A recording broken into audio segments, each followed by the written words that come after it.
The New York Times had black voters supporting Trump at 11%. And that was, as alarmed as that made the New York Times, that was less than a recent poll commissioned by Fox News that among black voters showed Biden leading only by 61 to 20%. That's 1 out of every 5 black voters saying they would vote for Donald Trump. And only 60% saying they would vote for Joe Biden. Even the 2020 election, where there was a slide of black voters to Republicans, that was 91 to 8. It's about 61 to 20 now. Now, one of the most ironic parts about this is that for years, Democratic voters were certain that having more and more non-white voters as part of the American demographic would ensure what they called an emerging and permanent Democratic majority. This is the dishonesty at the heart of the claim that Republicans and people like Tucker Carlson support the idea of the great replacement theory, that immigration is importing non-white voters into the United States and changing the demographic to make it less white. That is not a claim Tucker Carlson invented or conservatives invented. That is a theory that Democratic Party strategists have been touting for a long time. Here in The Atlantic in 2012, you see the headline, "The Emerging Democratic Majority Turns 10, Why the New Coalition Could Be Here to Stay." And they were essentially celebrating Obama's victory as a vindication of this thesis. Quote, 10 years ago, John Judas and I argued in the Emerging Democratic Majority that the country's shifting demographics were giving rise to a strong new Democratic voting population base. The first glimmerings of this emerging Democratic coalition were visible in George McGovern's disastrous 1972 campaign, we wrote, making the newly emerging majority, quote, George McGovern's revenge. In the chapter with that title, we described the strengthening alliance between minorities, working and single women, the college-educated, and skilled professionals. So that was the thesis. And here in the American Prospect, which is a very liberal magazine, you see this discussed even more explicitly, but it's by the liberal writer Jamil Bowie, who I previously referenced, who's now at the New York Times. It's entitled "The Democrats' Demographic Dreams." Liberals are counting on population trends to doom Republicans to a long-term minority. And he argues they shouldn't.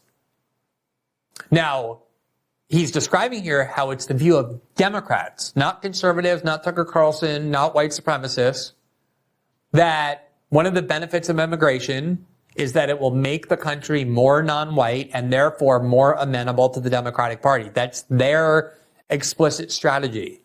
And it's unbelievable that if you now point that out or talk about it, you get accused of the great replacement theory, even though it's Democrats who invented it and have been trumpeting it for years. Here's what Jamal Bowie wrote in the American Prospect, quote, "If Democrats agree on anything, it's that they will eventually be on the winning side. The white Americans who tend to vote Republicans are shrinking as a percentage of the population, while the number of those who lean Democratic, African American, and other minorities is rapidly growing. Slightly more than half of American infants are now non-white. By 2050, the U.S. population is expected to increase by 117 million people, and the vast majority, 82%, will be immigrants or the children of immigrants. In a little more than 30 years, the U.S. will be a majority-minority country, meaning a majority of Americans will be minorities, what are now considered minorities, non-white voters. By 2050, white Americans will no longer be a solid majority, but the largest plurality at 46%. African Americans will drop to 12%, while Asian Americans will make up 8%. The number of Latinos will rise to nearly a third of all Americans. It's become an article of faith among many progressives that these trends, meaning demographic changes brought about by immigration, set the stage for a new Democratic majority. A decade ago, Roy Teixeira and John B. Judas popularized this argument in their book, The Emerging Democratic Majority. More recently, Jonathan Chait in New York Magazine made a similar case. Quote, "The modern GOP, the party of Nixon, Reagan, and both Bushes, is staring down its own demographic extinction," he wrote. "Conservative America will soon come to be dominated in a semi-permanent fashion by an ascendant Democratic coalition hostile to its outlook and interests." That has been the assumption of the Democratic Party forever. Non-white voters are their property. They automatically receive their vote no matter what. And obviously, the key to winning elections into the foreseeable future, Democrats argued, was changing the demographic composition of the United States by making it more non-white through immigration. That's the great replacement theory. That's what Democrats have been touting and trumpeting for years. I just showed you the proof of that by the authors themselves of that theory, the advocates of it. What Democrats did not count on, apparently, is that, as it turns out, a lot of non-white voters find them repellent. The group of Latino voters in particular is close to even now when it comes to Democrats versus Republicans. Particularly, they seem to have a lot of affection for Donald Trump. Exactly the opposite of what the corporate media thought it was doing when it disseminated all of these race-based trends and narratives about Democrats versus Republicans. So Democrats are in a huge amount of trouble, according to these polls. And it's not just political trouble, but it's a threat to their core identity of believing that only they believe in a pluralistic society, that only they are the protectors of non-white voters. I think non-white voters are hearing this and running in the opposite direction at increasingly large numbers. Whatever the reason, that little plan they hatched of staying in power by making America non-white, or more non-white as they put it, is not working, because non-white voters are taking more and more looks at them and deciding that the last thing they want to do is keep those people in power.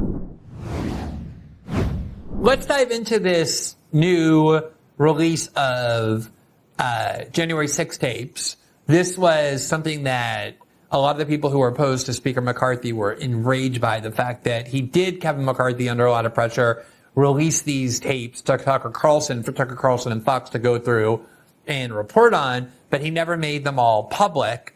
It was one of the promises they extracted from Mike Johnson when they decided to make him Speaker. He made good on that promise very quickly. Just in the last 48, 72 hours, he released a whole bunch of new 9/11 January 6 tapes that nobody had ever seen before. The first time the public gets to see them all. I just want to give viewers who haven't seen it a kind of taste of just one of the videos that shows people coming into the Capitol, not violently, not having to fight their way through, not being stopped by the police, but actually welcomed by the police and marched through the Capitol quite peacefully. Let's take a look at this video.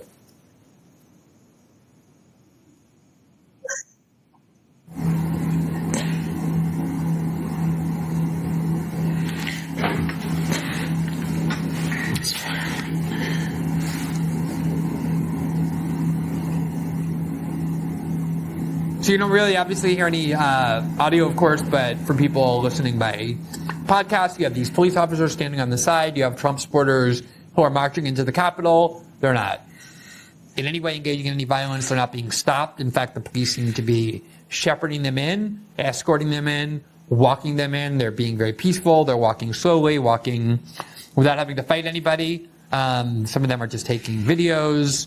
It's very kind of tranquil scene. So, Darren, let me ask you about this video and the new videos we've seen. Obviously, we did learn a lot when Tucker Carlson finally got his hands on them and was able to show us these videos. But before we get into the content of them, just talk about the process. Like when the January 6th committee existed, we saw only the tapes and excerpts that Liz Cheney and Adam Kinzinger and Adam Schiff and Benny Thompson wanted us to see, and they hid everything else. What does it say that it took this long, 2.5 years almost 3 full years, to be able to have the public see all of the videos, not just the videos they wanted us to see? Well, there's been a severe reluctance on the part of the mainstream media and the regime to allow the public to see any direct footage of January 6th that could complicate or contradict the official narrative that's been shoved down our throats every day for years now. And that narrative is that January 6th is some sort of horrific, unique event of domestic terror that exceeds even 9/11, and I think Biden even said at one point exceeds the Civil War in terms of the trauma that inflicted on the country. They've invested a tremendous amount of money and resources and attention in crystallizing that narrative because it's used as a pretext to further the weaponization of the national security state against the American people. So there's a lot riding on it, and anything that challenges that narrative, certainly I've experienced it directly because Revolver News was at the forefront of challenging various aspects of that official narrative. And so this footage is in that vein. I think anyone who's paid close attention to the issue already knew that the Capitol Police provoked the crowd gratuitously with flashbangs and so forth. Anyone paying attention would have already known that the Capitol Police in many instances opened the doors to the crowd and so forth.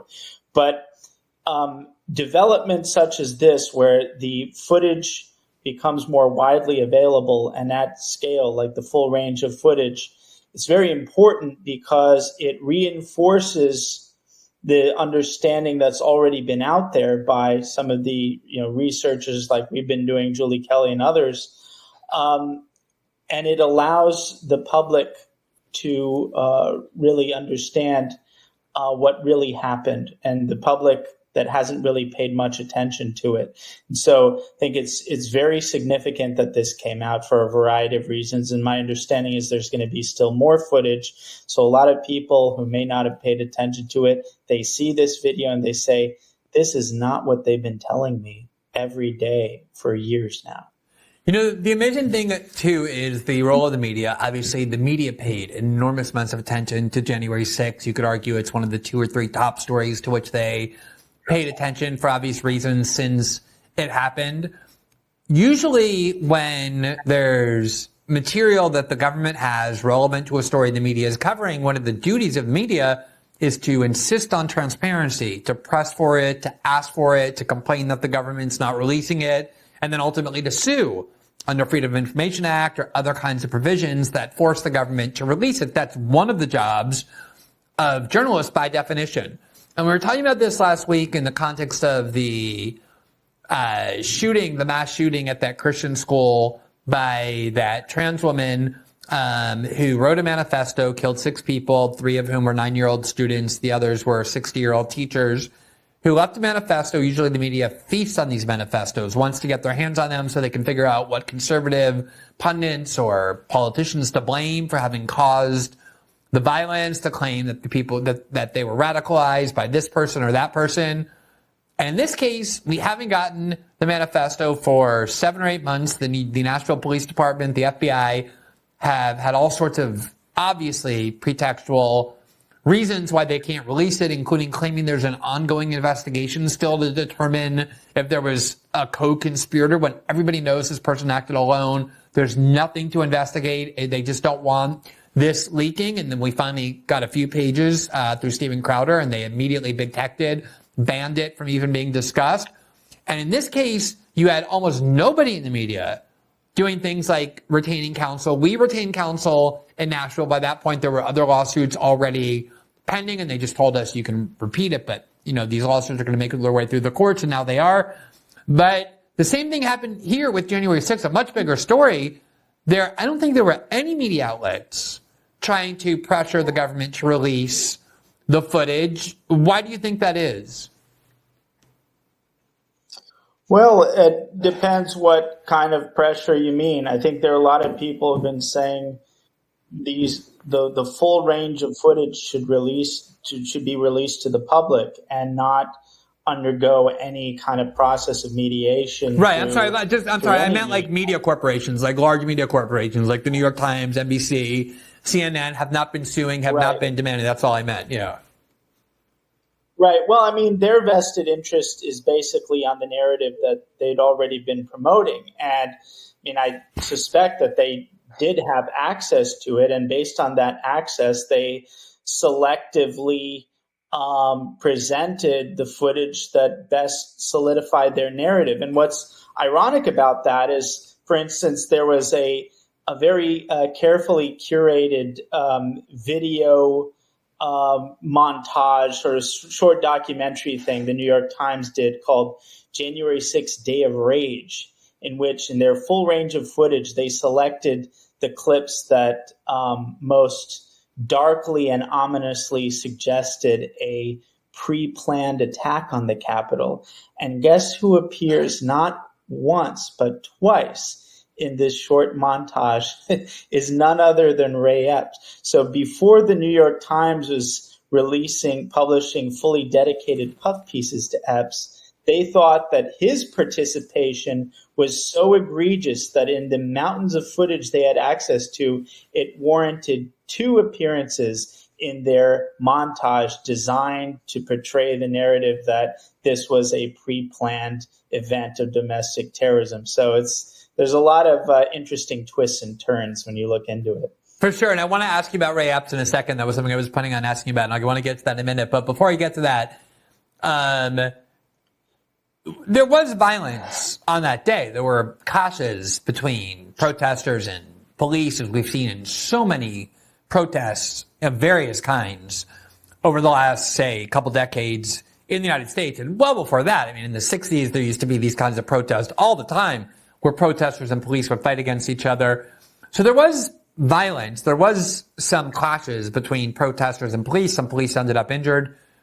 But what do these clips that we hadn't yet seen until just now, things like them entering the Capitol without any attempt to stop them, what did they show us that narrative that we've been fed excluded? Well, and again, like we've already seen this type of footage, but it simply reinforces the fact that in the overwhelming majority of cases, it was people who had been let in or went in largely unopposed, who weren't destructive, did not destroy any property, did not assault any officers, and just kind of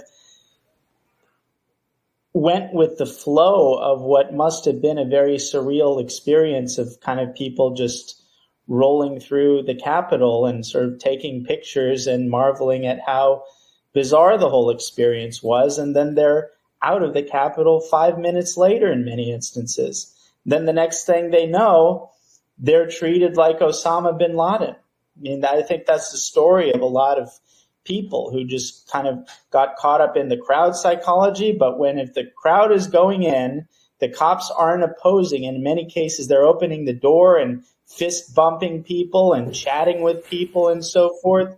You don't really register that you're putting yourself in a position of a future domestic terrorist. And then you mosey on through for 5 minutes, take a few pictures, text your relatives on this is crazy, I'm in the Capitol, and then you leave. And then the next thing you know, your entire life is ruined and turned upside down. So I think the video footage kind of reinforces that reality and helps us to understand how that could be the case. And as for the other aspect of the footage on the outside of the Capitol, it shows, again, these gratuitous actions of provocation from the Capitol Police, the flashbangs and things like this that really provoked the crowd. And I think a lot of the violent behavior we saw on the part of the crowd was actually agitated and precipitated by these actions of the Capitol Police that may or may not have been given the green light from above. Yeah, to this day, it amazes me, that of all the people charged and prosecuted in the January 6th cases, a small percentage of them were accused of using violence. The vast majority of them, the government acknowledges, did not in fact use violence. And yet we watch people convicted of nonviolent protest crimes, like the Q shaman, for example, who went to prison for a long time. For years, people got prison sentences of years or many months, pre-trial detention, even though they were never accused of any violence. And it's unbelievable to me to watch left liberals cheer and applaud and support not just the prosecution, but the imprisonment of nonviolent protesters, political protesters, given the precedents and this has created and the sorts of things they've always said. All right, let's talk about your friend Ray Epps. We've talked many times about him on this show. You've been elsewhere talking about him. Other conservative journalists and pundits have spoken about him, raising questions. Like, he seems to have played a very central role in a lot of these events. You see him on video. As you said, the New York Times featured him twice, thinking he was a pretty important person. He was on tape, really provoking people to storm the Capitol, to use violence, revving them up. And yet, of all these people that we just talked about went to prison, Ray Epps never did, and it raised the question of why that was. He insisted he had never worked for the FBI, threatened to sue people. I think he now has sued a couple of people, including Tucker Carlson, who insinuated that he might have worked for the government. He now has been charged. He pled guilty to a misdemeanor one misdemeanor count. I don't believe he got a prison term, or if he did, it was very short. Does the fact that he's now finally been charged and pled guilty change your mind about some of the questions surrounding him? No, not at all. I mean, it seems like a very desperate attempt to patch things up, but it's too little too late. You can't wait over 2 years after when all is said and done and then slap him with a misdemeanor charge that doesn't even match, the same, charging of other, people who've gotten misdemeanors, let alone, obstruction of official proceeding, felony. And there's so many other charges available to the Department of Justice. They wanted to use them. They didn't have to wait this long, and they could have very easily given him much more severe charges. And of course, they don't have to, but the manner in which they exercise prosecutorial discretion is very telling, because very early on, a guy named Michael Sherwin, who was in charge of these prosecutions, who advocated infamously a shock and awe approach to arresting as many people before Biden's inauguration, he, I think, reasonably stated that, look, we're going after the conspicuous cases, the cases of people like the Q shaman who were kind of publicly flouting us. The more visible cases were the ones that they wanted to exercise their prosecutorial discretion, make an example of.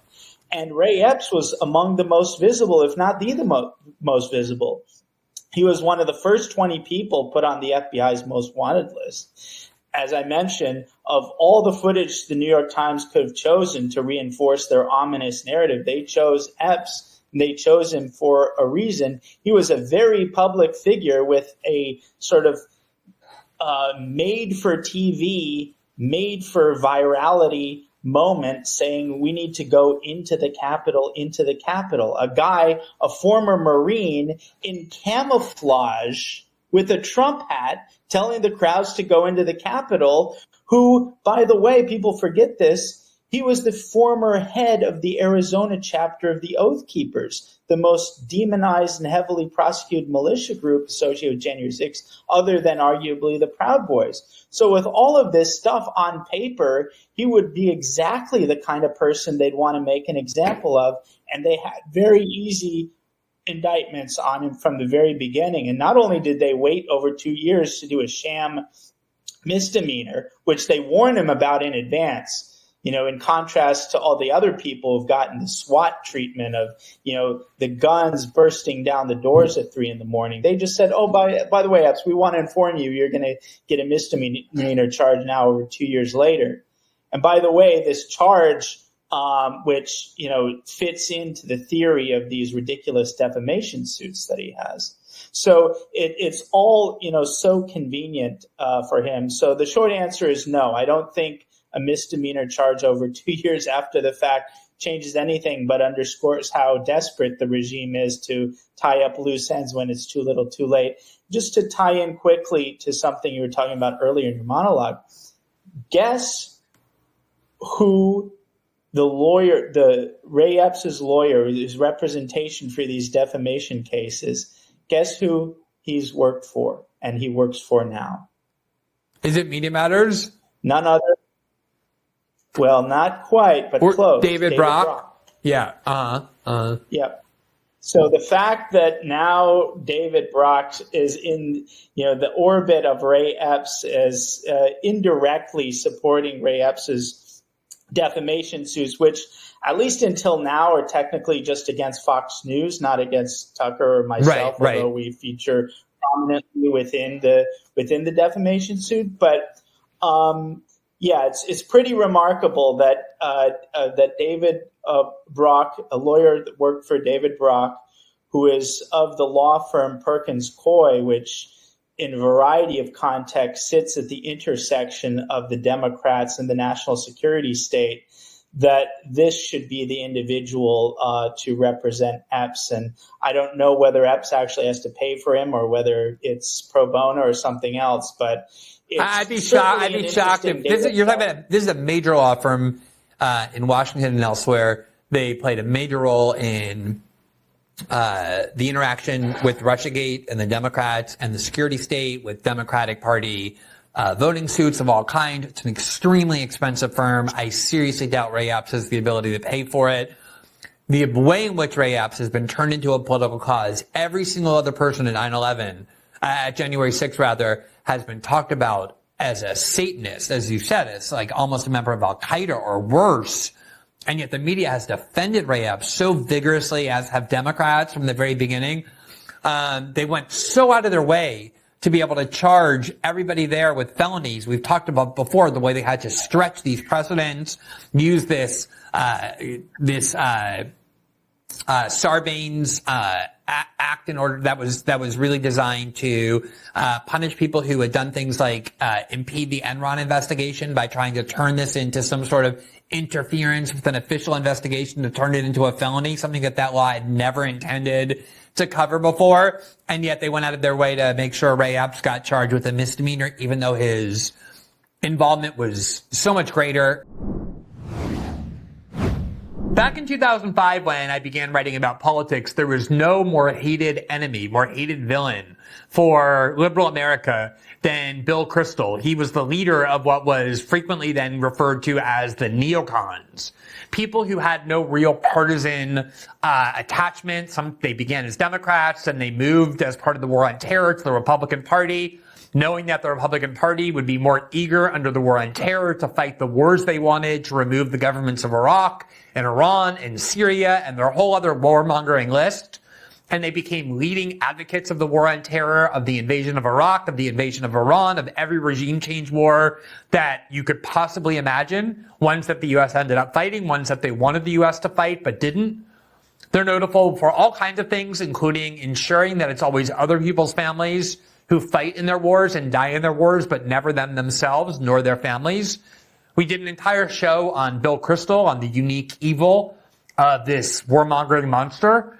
And what is so amazing is that while 15 years ago, every liberal, every Democrat, every leftist agreed that Bill Kristol was essentially the embodiment of all evil, the root of all evil, a neocon monster, Bill Kristol has now completely resurrected his career. He's never been more influential in Washington and in media than he is now, because he has now switched back again to being a Democrat. He is a very popular liberal pundit. He is funded by Pierre Omidyar, where he runs all sorts of anti-Trump news outlets like The Bulwark, and he has all kinds of groups that are funded by Pierre Omidyar designed to promote Joe Biden's war policies in Ukraine and elsewhere. And Bill Kristol, who just this week gave an interview to the New Republic where he talked about his actual current party affiliation and the reasons for it. There you see the New Republic article. Are never Trump Republicans actually just Democrats now?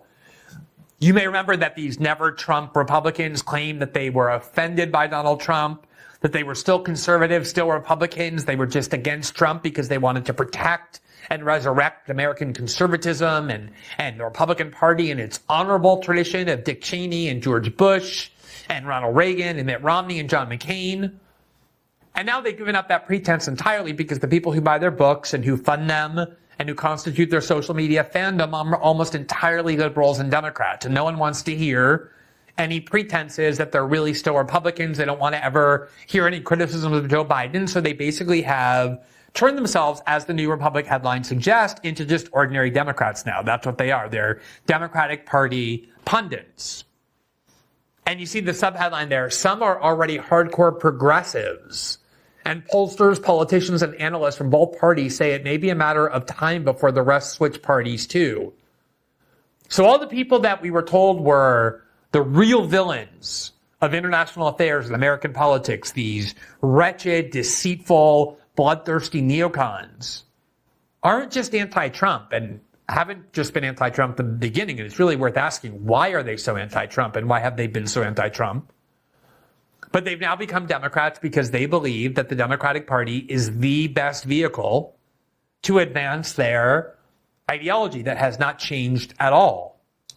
What has changed is their perception, I think accurately, that they find a lot of hostility to their warmongering agenda in the Republican Party and a lot of positive welcoming of it in the Democratic Party. So here from the New Republic article, quote, when asked where he was politically, Bill Kristol told the New Republic, quote, I'm pretty comfortable with the current Democratic Party. My fellow never-Trumpers are not comfortable with the current Republican Party. We don't think the hopes for its immediate reformation are very realistic. We are okay with Biden. We think, in fact, one thing we could do is strengthen the moderate Democratic Party. So that's their mission, that they're being, I guess, credibly honest about, that they're no longer even pretending to try and salvage the Republican Party. They are Democrats, pure and simple. They're happy with the state of the Democratic Party. They want to strengthen the Democratic Party. And as part of that effort, Bill Kristol got $2 million from an undisclosed funder, I can only guess who it is, to launch an ad campaign designed to essentially increase the support for Biden's war policy in Ukraine, seeing that polls show Americans of all kinds, but especially conservatives and independents, are now turning against that war, believing we've already done too much for Ukraine, not wanting any more money to go to the war in Ukraine, not seeing the benefits of it. And so Bill Kristol has produced an ad ostensibly aimed at Republicans to convince them that the war in Ukraine is actually not only a nice and benevolent thing to do, because everyone knows that's why we fight wars, why the CIA prioritizes wars, because we're good, benevolent, kind, nice, empathetic people who just want to help others in the world. That's what the CIA is renowned for all throughout the world. But what Bill Kristol is saying is, it's not just that we're so kind and benevolent and we believe so deeply in spreading democracy. It's also that the war happens to actually be quite good for American interest as well. So I thought the ad was really worth watching because it's finally some candor about the real reasons we're in this war. Let's watch this ad. When America arms Ukraine, we get a lot for a little. Putin is an enemy of America. We've used 5% of our defense budget to arm Ukraine, and with it, they've destroyed 50% of Putin's army. We've done all this by sending weapons from storage, not our troops. The more Ukraine weakens Russia, the more it also weakens Russia's closest ally, China. America needs to stand strong against our enemies. That's why Republicans in Congress must continue to support Ukraine. So there you have it. It's essentially saying what has been clear from the beginning, which is the United States has no interest in protecting Ukraine. This war has not protected Ukraine. This war has destroyed Ukraine. And the longer the war goes on, obviously, the more of Ukraine will be destroyed. And we're not protecting or defending Ukrainians. The longer this war goes on, the more Ukrainians are dying. Zelensky is fighting with an increasingly desperate, untrained army of conscripts who are desperately trying to flee the country but are being trapped there through a combination of military force and closing the borders and all kinds of steep punishments for those who try to flee. People who don't want to be used as cannon fodder, who know that's what they're being sent to the front for, who are dying in gigantic numbers. And the U.S. wants this war to go on. We have not only not pursued diplomatic solutions, but we have blocked the attempt to achieve diplomatic solutions, according to people like Israeli Prime Minister Naftali Bennett, who said that he has tried to broker solutions at the start of the war, but was blocked by doing so from the Biden administration and Boris Johnson, who wanted this war to go on precisely because, as the ad shows, the real purpose of this war has nothing to do with protecting Ukraine. It's to advance America's geopolitical interests as they see it in weakening Russia, by essentially saying we're not dying for this war. We're having the Ukrainians die in huge numbers for this war, and we're getting the benefits.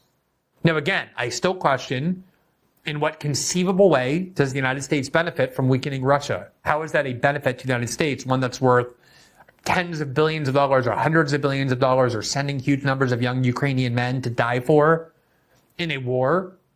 Both President Obama and President Trump spoke about the ability to cooperate with Russia, the fact that they did cooperate with Russia on crucial anti-terrorism policies, including fighting ISIS and Al-Qaeda in Syria and Iraq, which is a common goal of both Washington and Moscow.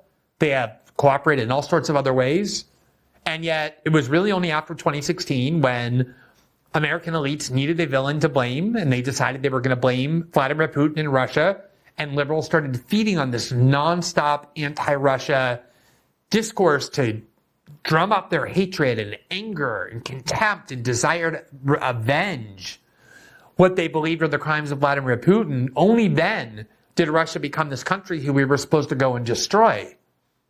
But this ad, at least, is a step forward to an honest debate, even though I don't think it really intended that. I think what it's intending to do is to say to Americans, look, we know that you no longer are moved by the bullshit pretext that we're there in Ukraine because we're good, nice people protecting the Ukrainians. You want to know what this war is doing for you. And we're here to say this war is actually helping you because for a very small price, in the context of the $1 trillion budget that our military consumes every year, even though it can't pass an audit, we are destroying Russia. Now, there's, again, no reason given why that benefits Americans. It's just to assume that Americans will be happy about that fact. Thanks for watching this clip from System Update, our live show that airs every Monday through Friday at 7 p.m. Eastern, exclusively on Rumble. You can catch the full nightly shows live or view the backlog of episodes for free on our Rumble page. You can also find full episodes the morning after they air across all major podcasting platforms, including Spotify and Apple. All the information you need is linked below. We hope to see you there.